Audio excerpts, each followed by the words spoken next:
চাওয়ার মতো চাইতে হবে, চাওয়ার মতো চাইলে আল্লাহ দেয়।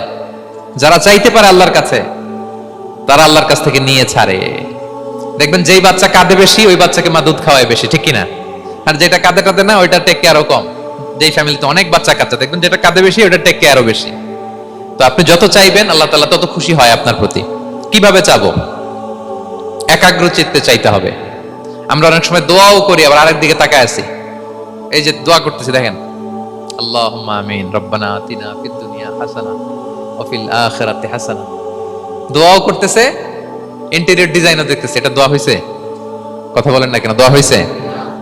আবার দোয়াও করতেছে, দোকানের হিসাবও মিলাইতেছে, রব্বানা আতিনা ফিদ দুনিয়া। দোয়াও চলতেছে, আর দোকানের হিসাব কিতাব যা আছে, এরকম দোয়াও আছে না নাই?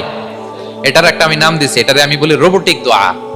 মানে রোবট, আপনি একটা সিস্টেম অন করে দিবেন, ওটা করতেছে, এটার কোনো প্রাণ নাই, ওটার মধ্যে কোনো অনুভূতি নাই, কোনো রিয়েলাইজেশন নাই। এই অনুভূতিহীন দোয়া আল্লাহ কবুল করেন না, আল্লাহ কবুল করেন না। আপনার দোয়ায় প্রাণ থাকতে হবে, এখানে আপনার ধ্যান থাকতে হবে, মন থাকতে হবে, আপনার আকুতি থাকতে হবে, চাওয়ার মতো আল্লাহর কাছে চাইতে হবে। কিভাবে চাবেন?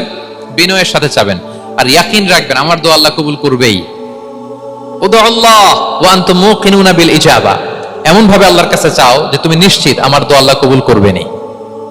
আপনি নিশ্চিত হলে আপনার দোয়া কবুল হয়ে যাবে। নিজেকে ছোট করে চাইবেন।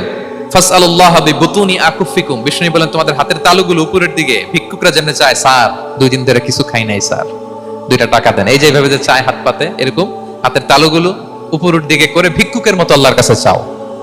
হাত তুলে চাও।